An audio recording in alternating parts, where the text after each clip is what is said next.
It's a privilege to be here, and I want to thank Steve Murray, Graham Neely, and the Archives for inviting me. This presentation is an extension of a chapter of a book that was published this past November, So Far From Home, about the British and French flight training that occurred here in Maxwell and Gunner during World War II. And I do have copies of available if sometime during the morning or later on anyone would like to review and maybe purchase a copy. This is what we'll be covering. We'll notice that I do include a section very briefly about the British flight training because it's kind of like a predecessor or sets the groundwork for the French flight training later in the war. This is a diagram of the flight training program of the U.S. Army Air Forces during World War II. Initially, it was a three-phase program: primary, which, as you see, basic fundamentals of flying; primary, more advanced flying, introduction of formation flying; advanced, which continued the advanced flying going into more formation flying, combat tactics. The advanced was divided into two programs. The single-engine schools were designed to train pilots who would be going into fighters, and the twin-engine school would be for pilots going into transports and bombers. By 1943, when the French program began, they had added a pre-flight program. Basically, some ground schools, some flying basics is basically to look at the aptitude of the prospective flight cadets for a continuation into flight training. Once a pilot had graduated from the advanced school, he received his aviator wings and a second commission as a second lieutenant in the U.S. Air Force. The British, very briefly, the British, however, when their pilots finished the advanced school, they got an aviator's wing, but only 1/3 of those graduates received an officer's commissions. The rest went into combat as sergeant pilots. The fourth phase was transition. The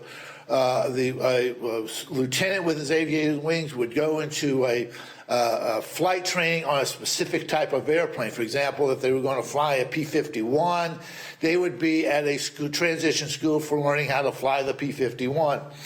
Finally, the last phase, a pilot who had finished transition training would be assigned to an operational unit somewhere close to combat.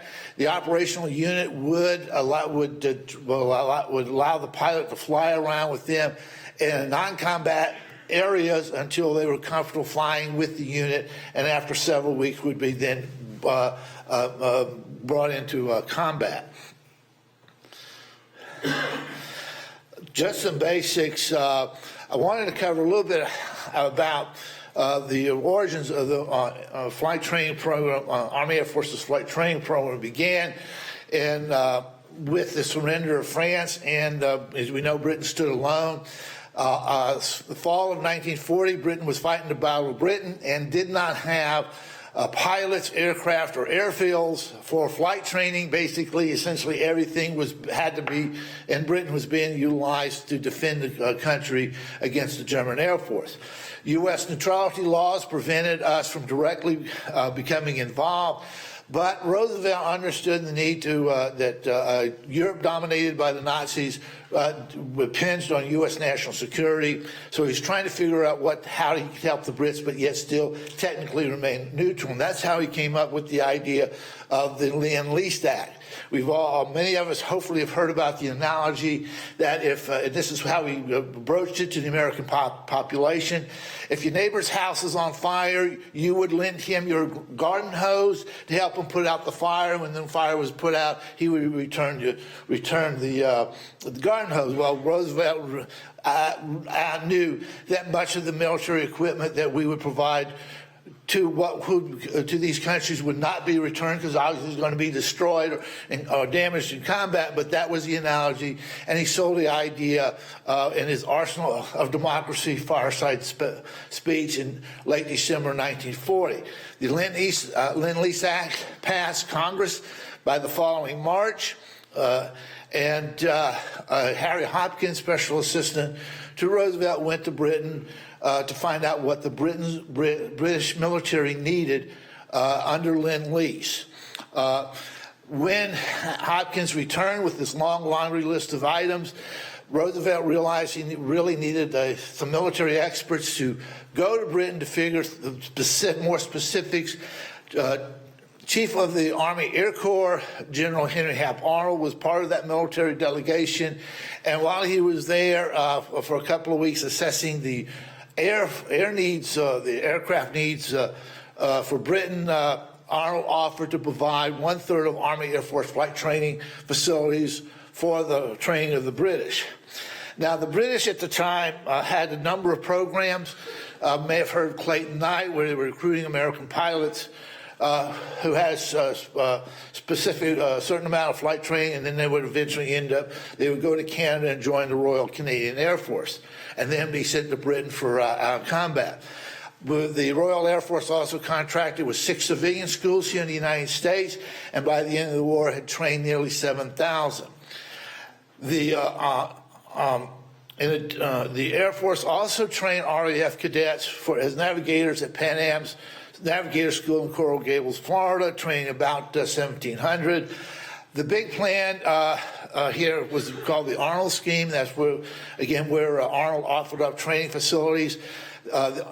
He decided that training would occur in the southeast United States under the auspices of the Southeast Air Corps Training Center, which was headquartered here at Maxwell Field during the war.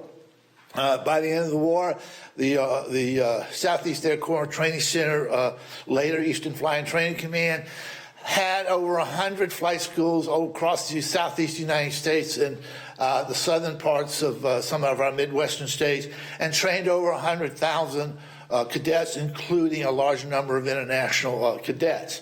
And finally, the last American program, the Navy had to get their part of their piece of the pie, so to speak, and they trained 4,000 British for the Royal Navy Fleet Arm, mostly to fly the long-range PBY Catalina flying boats.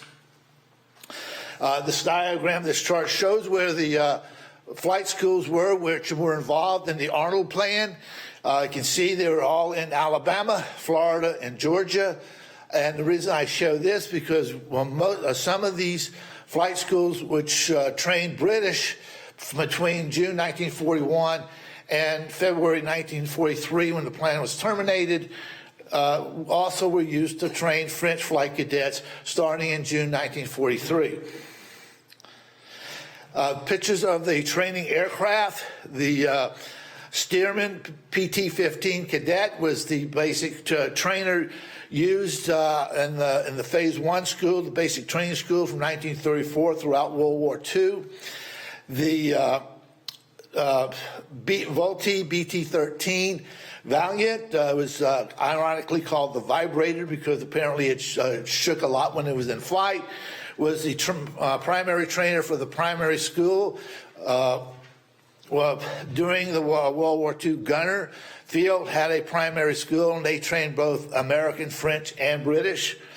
The advanced single-engine school used the AT-6 Texan, and then later, throughout the war, and then starting in mid-1943, the Army Air Forces made a decision to replace the BT-13s with the AT-6 Texans for the Phase 2 school as well.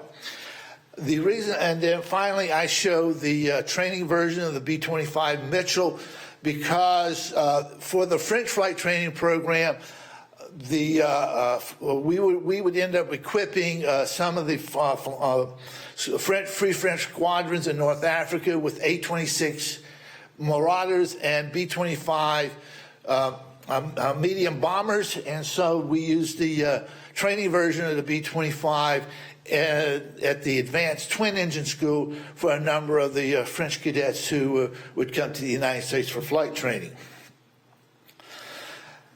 To get back to the origins, we want to kind of go back a little bit in time. We all know that the German army invaded the Low Countries on May 10th, 1944, quickly overran Belgium and entered France, and we know they isolated the French Expeditionary Force at Dunkirk by May 26, 1940. The British Navy and fishermen and sportsmen with all kinds of craft rescued over 300,000 British, Belgian, and French soldiers at Dunkirk, but they lost most of their heavy equipment there on the beaches. By June 22nd, 1940, French leaders had signed an armistice with Germany. The armistice called for the surrender of all French forces. The Germans ended up destroying a lot of the French equipment, airplanes, tanks, other equipment, as well as using some of these vehicles as, for themselves. The Germans occupied France, all of northern France and the Atlantic coast of France, as you can see here in the map. And the remainder of France, the southeast portion, was technically an independent country with its capital at the French Vichy. I apologize for any mispronunciations. I don't speak French that well. And it was led by the retired Army hero from World War I, Field Marshal Henri Pétain. General Charles de Gaulle, who at the time was a colonel in the French army, and also an advocate of armored warfare, and many other French military men escaped from France and went to Britain, and on June 3rd, 1940, established the Free French National Committee. The leadership was kind of divided. De Gaulle led the few thousand that were in Britain, and General Henri Guérin was essentially the recognized leader of Free French forces in the French colonies in Africa. By late 1942, a number of when the war with the division of France, most of the French colonies initially declared their loyalty to the new government at Vichy. But by 1942, there were a number of coups in some of these, in many of these colonies, especially in Africa, who basically took over the colonial governments and declared themselves for the Free French National Committee, led by de Gaulle in England. By late 1942, the Free French military forces consisted of about 2 army divisions, a number of warships. There were 5 squadrons in the Free French Air Force. 2 were in Britain, 2 were in the Middle East, mainly North Africa, and one, interesting enough, was in the Soviet Union fighting with the Red Army. In 1940, at the time of the surrender, the Free French Army Air Force numbered about 500. As we know, in November 1942, the Allies invaded North Africa. It was about 82,000 Americans and British. 2/3 of the invasion forces were American. 1/3 was British. The landing places, as you can see, we're on the map, were designed to hopefully minimize the antagonism of Vichy French forces towards the British, because in June 1940, the Royal Navy bombarded the French fleet that was at Mirs el-Kebir, Morocco, and that entailed a very, very difficult situation for our allies, forces landing in France, in North Africa. Attempts were made to have the leading Vichy French military leader, Admiral Darlan, to essentially have the French forces in North Africa lay down their arms. Some did, some didn't. There are various tales where they did not fight, and in other places the Vichy French did fight the invading forces. By early January 1943, the Western North Africa was secured.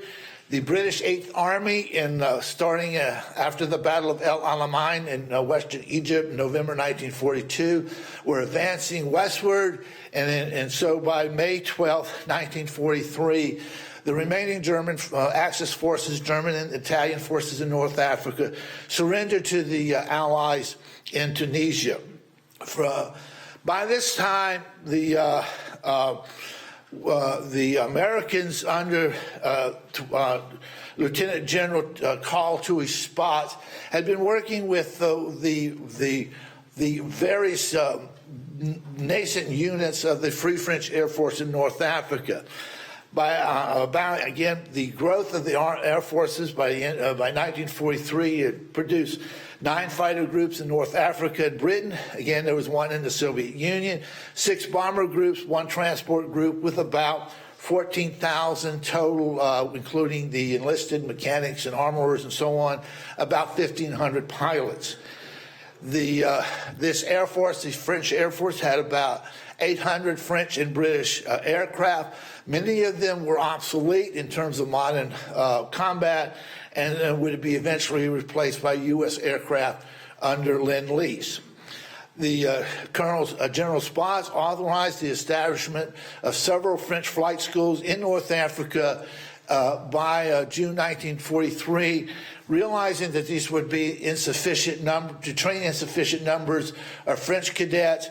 General Spaatz proposed to General Arnold that he dispatch 100 French flight cadets a month to the United States for flight training by the Army Air Forces. The chart on my right, your left, shows the schools in which the flight training for the French cadets occurred, with the exception of the advanced twin-engine school at Turner Field, Georgia. You can see that all of the flight training for the French cadets occurred at various places in Alabama. Please note that Van de Graaff Field, which is now the Tuscaloosa Regional Airport, terminated its training of French flight cadets in August 1944, and the French cadets were transferred to the Hawthorne School of Aeronautics, Orangeburg, South Carolina, for the remainder of the year. It was ironic because my mother's family comes from Orangeburg, South Carolina. That's that area. 2 years ago, I asked my uncle, Wilbert, he was 100 years old at the time. Unfortunately, he has since passed away. Did he remember the British and French flight cadets who had trained? And he said he did remember. As a young boy, he did remember the cadets training there just to the northeast of where they lived. Initially, the flight cadets came from North Africa. By 1943, a significant number of former French Air Force pilots had left France, had escaped from occupied France, and had made their way to North Africa. And it was among these groups that the initial cadets were pulled. They would arrive by ship from North Africa and sent to Craig Field. Because they were arriving in small groups, unlike the British were sending 100 or 200 at a time, so they would come down, go to Canada, come down by train to flight schools in the southeast. Because of the smaller numbers of French cadets, they were initially pulled at Craig Field near Selma, Alabama, for in-processing and orientation.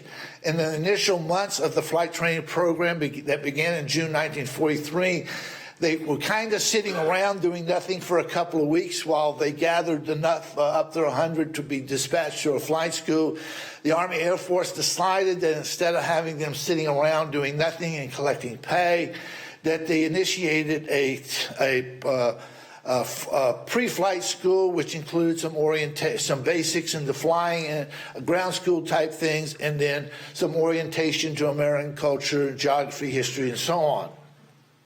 When the group numbered 100, they would be dispatched to a primary school, as you can see, which was at Van de Graaff Field, Tuscaloosa, Alabama.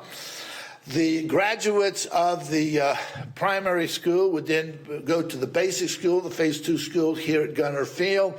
In a minute, we'll show some statistics of the washout rate. The washout rate was very high from the primary school to the basic school, and that was consistent with the washout rates for American cadets, flight cadets, as well as Americans. The idea, apparently a large number that were selected or volunteered for flight training really did not have the aptitude, and so the washout rate, elimination rate was very high. But we'll see that the statistics reduce significantly as they advance through the flying program. The graduates of the basic school at Gunner Field would then move to Craig Field for the final phase of their training. Several weeks into the advanced school at Craig, a number of the French cadets would then be sent to Turnerfield, Georgia, where they attended the advanced twin-engine school because the French Air Force leadership decided they would be going into squadrons equipped with the A-26 Marauder or B-25 Mitchell bomber, which were both twin-engine medium bombers. When the graduates, those who completed the 3 phases, the advanced school received a commission as a second lieutenant in their, depending on the rank. I'll talk about that in a minute. Depending on the rank, they would enlist former NCO, those who had been NCOs or aspirants, I'll talk about that in a minute, would be commissioned as a second lieutenant in the Free French Air Force and receive aviators wings, both from the U.S. Army Air Forces and the Free French Air Force. Washouts from the advanced school would be reassigned to technical schools where they would be trained as gunners for the twin-engine bombers, armament technicians, or radio operators. And you can see where that training occurred for those specialized schools. Between June 1943, when the first class of French cadets arrived in the United States for flight training, to November 1945, when the program was terminated, there were 20 classes. Overall, 49% of those who started the primary school ended up completing the school. You can see the overall rates. Again, you'll notice that the highest washout rates were those, or elimination rates were those from the primary school. Again, those are consistent with the elimination rates for both the American and the British flight training programs. During their training program, 20 Free French Air Force cadets died in training accidents, and some of them are buried here in Montgomery at Oakwood Cemetery next to the 78 Royal Air Force flight cadets who were killed in training accidents. Overall, during World War II, there were 100 French military, Army, Navy, and Air Force who were killed in training accidents in the United States during the war. After the war, apparently a number of the bodies of those were returned to France for interment there, and so there are 20 buried in Oakwood Cemetery till today. Just as a point of entrance, the Imperial War Graves Commission maintains the grave sites for the British.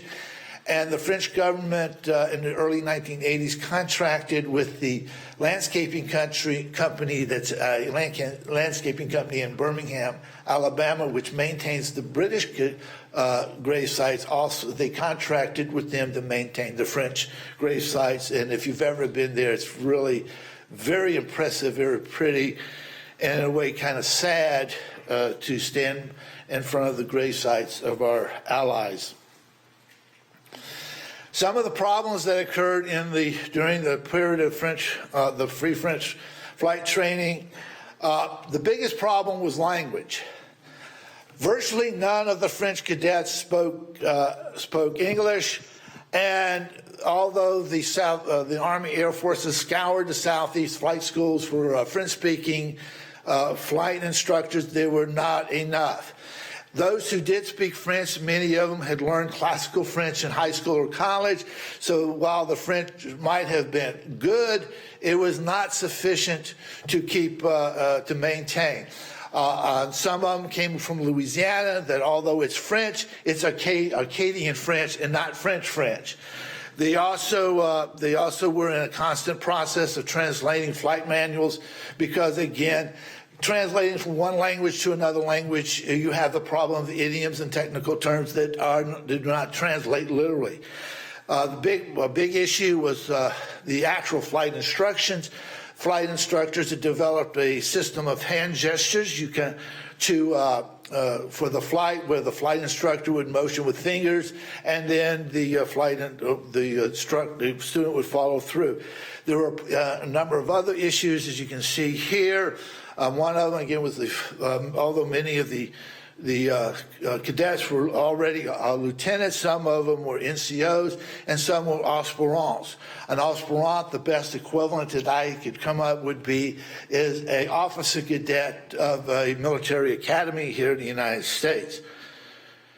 Here's the overall program. You can see that of the 21,000 international students trained from 31 countries, 78% came from Britain and France, being the top two programs. Here's the final statistics.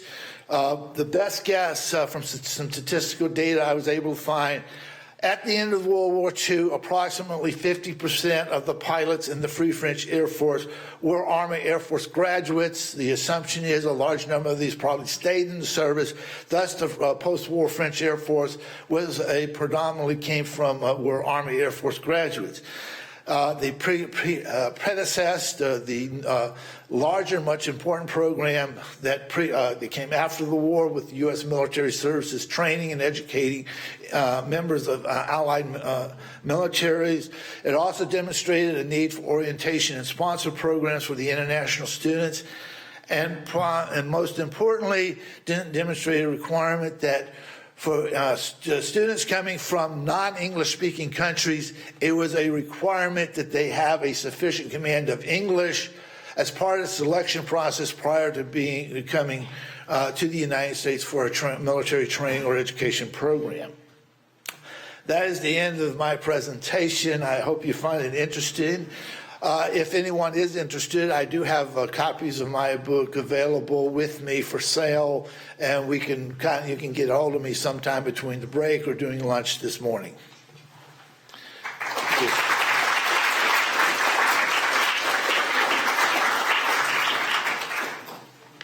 Thank you both for those terrific presentations. We're going to deviate from the schedule a little bit because we want to remain on track with the last two sessions that started at 11 o'clock this morning. So it would take you a while to get upstairs to see the World War I exhibit and then back down. So what we're going to do instead is, if anyone has any questions for either Jeff or Bob, let's take a couple of minutes to do that instead, and then we'll encourage you to stay at noon if you'd like to go upstairs for a few minutes to see the World War I gallery if you've not done that already. So any questions for our first two speakers this morning? There's one in the back. I have a question for the second speaker. Why weren't the other 20 men sent back to France, the ones that died?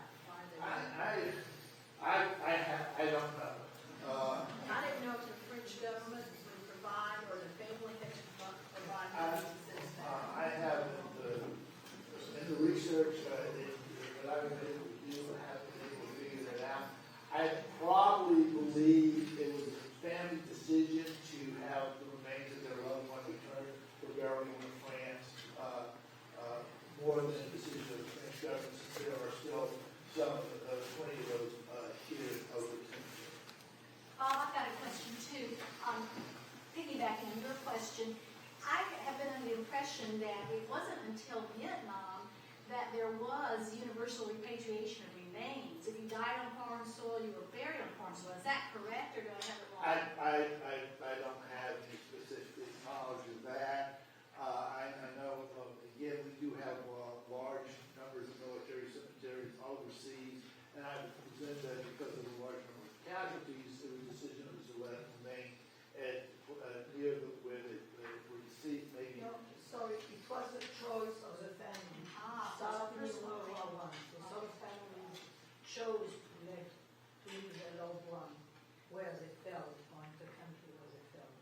and some decided. So for World War I, you have more than 50% of the American soldiers that were active.